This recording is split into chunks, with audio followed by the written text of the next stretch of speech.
It is not uncommon to hear people say that we are in the end times. But what exactly does that mean? Incidences, like the one involving a teenager and her pastor, must be one of the reasons for such a conclusion. A teenager has narrated how she was allegedly raped and deflowered by one Pope Paul, a youth pastor in the Deeper Life Bible Church in Lagos State. The 19-year-old appeared before the Sexual Offences and Domestic Violence Court sitting in Ikeja, Lagos.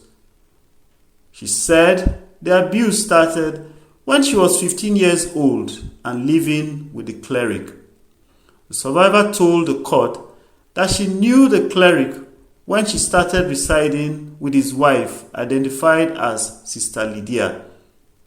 She said that she had visited the pastor's wife during a holiday in 2016, and after she got back home to Ibadan, Sister Lydia invited her to start living with her after taking permission from her mother.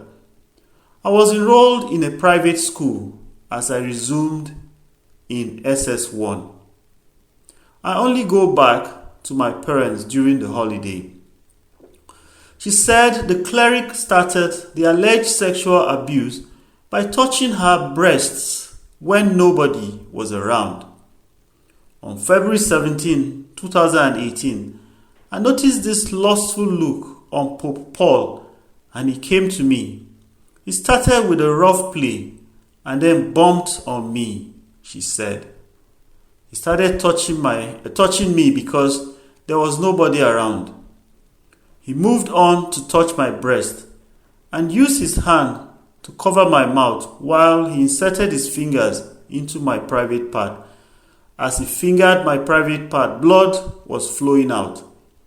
The survivor told the court that the cleric played a Christian message and increased the volume so that no one could hear her voice during the alleged rape incident. She said the cleric warned her that she would die if she told anyone. The survivor also narrated how the cleric came to her room one night, dragged her to the kitchen, and had sexual intercourse with her. She told the court that her mother observed her when she got home and subjected her to pregnancy tests, which turned out positive. My mom called pastor and he said that he was sorry and had asked God for forgiveness and knew that God had forgiven him, she said. My mom told him to inform his wife about the pregnancy, but he refused and later denied that he impregnated me, which prompted my mother to report the case to the police, and he was arrested.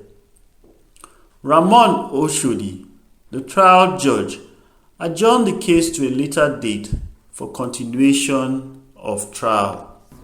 If you enjoyed this, please like, share, and subscribe so you can get notifications.